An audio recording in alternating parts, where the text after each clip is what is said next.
Assalamualaikum, salam sehat semua. Mari sengchat cegah COVID-19.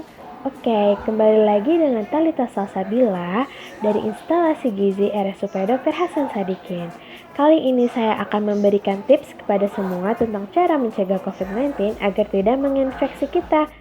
Oke, mari kita mulai pembahasan tips ini. Yang pertama, infeksi COVID-19 adalah penyakit yang disebabkan oleh virus corona yang menginfeksi saluran pernafasan manusia. Gejala umumnya berupa demam, batuk, dan sulit bernafas. Penularan virus ini berawal dari hewan ke manusia, lalu sekarang beralih menjadi manusia ke manusia lewat percikan cairan bersin dan batuk. COVID-19 masuk ke Indonesia sejak bulan Maret 2020. Sudah hampir 2 tahun COVID-19 berada di Indonesia dan 4 juta jiwa lebih di Indonesia terkonfirmasi kasus ini. Sekarang di tahun 2021, tepatnya bulan Oktober, kasus aktif sudah mencapai 20.000 jiwa. Walau begitu, kasus sembuhnya juga mencapai 4 juta jiwa dan ratusan ribunya meninggal dunia. Pada bulan Juni hingga Agustus, di tahun 2021 terjadi lonjakan yang tinggi pada kasus COVID-19. Pemerintah Indonesia mewajibkan vaksinasi ke seluruh penduduk di Indonesia. Kini sudah sebanyak 96.492.154 jiwa yang diberikan vaksin dosis pertama dan sebanyak 54.959.545 yang diberikan vaksin dosis kedua. Ayo jangan lupa vaksin. Untuk mencegah peningkatan dari perkembangan kasus COVID-19 di Indonesia, diperlukan pencegahan dini agar kita tidak terinfeksi oleh virus COVID-19. Oleh karena itu, saya akan berbagi tips cara mencegah COVID-19 agar tidak menginfeksi kita. Yang pertama, menggunakan masker. Penggunaan masker memperlambat penyebaran kasus COVID-19 sebanyak 0,9% setelah 5 hari dan memperlambat sebanyak 2% setelah 3 minggu. Terdapat 3 jenis masker yang disarankan untuk digunakan dalam keseharian, yaitu masker N95, masker medis, dan masker kain. Teruntuk masker N95 serta masker medis diperuntukkan bagi tenaga medis, sedangkan untuk masyarakat umum cukup menggunakan masker kain. Namun, disarankan untuk melakukan double masking. Cara melakukan double masking yang betul adalah dengan melapisi masker medis dengan masker kain. Untuk masker N95 tidak diperlukan double masking, sedangkan tidak disarankan untuk melakukan double masking dengan cara melapisi masker medis dengan masker medis ataupun masker dengan masker kain. Yang kedua adalah social distancing, dengan tidak berjabat tangan, bergandengan tangan, atau berpelukan langsung dengan kawan. Hindari berdekatan dengan siapapun dan dimanapun, membatasi pertemuan dengan orang lain seperti aktivitas berkelompok untuk menghindari kontak fisik langsung. Yang ketiga, mencuci tangan. WHO telah menetapkan sering mencuci tangan dengan sabun dan air sebagai tindakan pencegahan untuk mengurangi kemungkinan penyebaran virus. Mencuci tangan pakai sabun dan air mengalir selama minimal 40 hingga 60 detik dapat menurunkan resiko tertular hingga 35%. Atau bisa menggunakan hand sanitizer atau hand rub dengan kandungan alkohol minimal 70% selama 20 detik dengan 6 langkah ya. Yang keempat, vaksin. Vaksin merupakan produk biologi yang berisi antigen yang akan menimbulkan kekebalan spesifik secara aktif terhadap penyakit tertentu. Dalam kasus ini adalah COVID-19. Sehingga apabila suatu saat terpapar dengan penyakit tersebut, kita tidak akan sakit atau jika sakit pun gejalanya ringan dan tidak akan menjadi sumber penularan. Jika cakupan vaksinasi tinggi dan merata di suatu daerah, maka akan terbentuk kekebalan kelompok atau herd immunity. Yang terakhir adalah meningkatkan kekebalan tubuh. Dalam upaya meningkatkan kekebalan tubuh di tengah pandemi COVID-19, caranya mengonsumsi makanan yang bergizi. Salah satunya dengan mengonsumsi mikronutrien yang cukup dalam sehari seperti vitamin C, vitamin E, vitamin D, dan zinc.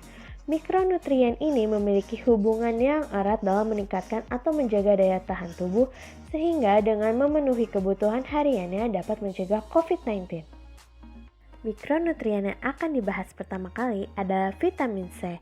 Vitamin C mempunyai fungsi sebagai antioksidan, meningkatkan fungsi sistem imun, dan sebagai agen antimikroba yang dapat melawan berbagai mikroorganisme penyebab infeksi termasuk COVID-19. Kekurangan vitamin C dikaitkan dengan meningkatnya kerentanan terhadap infeksi dan respon imun yang kurang kuat. Orang yang kekurangan vitamin C pun dipercaya lebih beresiko terkena virus corona atau penyakit COVID-19 karena kekebalan tubuhnya menurun. Vitamin C sangat mudah ditemukan dalam buah dan sayur. Contoh buah dan sayur yang mengandung vitamin C adalah jambu biji, jeruk, lemon, paprika merah dan hijau, kiwi, pepaya, brokoli, stroberi, melon, kentang, tomat, kembang kol, dan kol. Selanjutnya adalah vitamin D. Vitamin D memiliki efek yang positif terhadap sistem imunitas tubuh dengan merangsang pematangan banyak sel termasuk sel kekebalan tubuh hingga dapat mengurangi risiko infeksi. Selain itu, suplementasi vitamin D dapat mengurangi risiko influenza. Vitamin D terdiri dari dua bentuk bioekuivalen, yaitu vitamin D2 dan D3. Vitamin D2 didapatkan dari bahan makanan nabati seperti kacang-kacangan, tahu, dan tempe. Sedangkan vitamin D3 diperoleh dari paparan sinar ultraviolet B yang berasal dari radiasi sinar matahari, serta bahan makanan sumber minyak dan makanan yang sudah difortifikasikan vitamin D3. Vitamin D dapat ditemukan pada turunan susu, bahan makanan yang difortifikasikan, sumber minyak, lalu ada kacang-kacangan, tahu, dan tempe. Yang ketiga, ada vitamin E. Stres oksidatif adalah salah satu mekanisme patologis yang memicu ARDS atau Acute Respiratory Distress Syndrome yang merupakan gangguan pernafasan akut yang terjadi ketika cairan menumpuk di kantung-kantung udara atau alveoli di paru-paru akibat COVID-19. Vitamin E memiliki mekanisme untuk melindungi membran sel dari kerusakan yang disebabkan oleh radikal bebas dan mendukung integritas hambatan epitel. Vitamin E mudah ditemukan secara alami dalam makanan dan juga ditambahkan ke beberapa jenis makanan. Vitamin E bisa didapatkan memadai dengan mengonsumsi berbagai makanan seperti minyak bunga matahari, minyak jagung, minyak kedelai, kacang-kacangan, biji-bijian seperti biji bunga matahari, lalu sayuran hijau seperti bayam dan brokoli. Mikronutrien terakhir adalah seng. Seng penting untuk pengembangan dan pemeliharaan sel imun dan sel lainnya. Suplementasi seng meningkatkan pengurangan replikasi virus, mempertahankan kekebalan antivirus, mengurangi risiko hiperinflamasi, mendukung efek antioksidatif dan dengan demikian mengurangi kerusakan paru-paru dan meminimalkan infeksi sekunder. Sedangkan defisiensi seng diketahui mengakibatkan disfungsi humoral dan imunitas yang diperantarai oleh sel. Bahan makanan yang mengandung seng dan terbaik terdapat dalam tiram, sayuran, bumbu-bumbu dapur, kacang-kacangan, tepung, ikan, daging sapi, keju, kepiting, daging kambing, tahu, tempe, jamur, dan telur. Sebagai bentuk pencegahan COVID-19, kebutuhan vitamin C, vitamin D, dan vitamin E serta seng yang kita butuhkan dalam sehari cukup mengikuti anjuran dari Angka Kecukupan Gizi Indonesia sesuai dengan kelompok usia dan jenis kelaminnya. Berikut merupakan tabel angka kecukupan gizi dari vitamin C, vitamin D, vitamin E, dan seng berdasarkan usia 19 hingga 80 tahun ke atas dengan kelamin perempuan dan laki-laki. Untuk vitamin C berkisar dari 75 hingga 90 mg, vitamin D 15 hingga 20 mikrogram, vitamin E 15 hingga 20 mikrogram, dan seng 8 hingga 11 gram. Pandemi COVID-19 masih ada dan belum berakhir. Dan seperti yang kita tahu, mencegah lebih baik daripada mengobati. Konsumsi vitamin C, vitamin D, vitamin E, dan seng untuk meningkatkan imunitas tubuh sebagai bentuk pencegahan dan menjaga diri dari COVID-19. Terima kasih atas perhatiannya. Wassalam.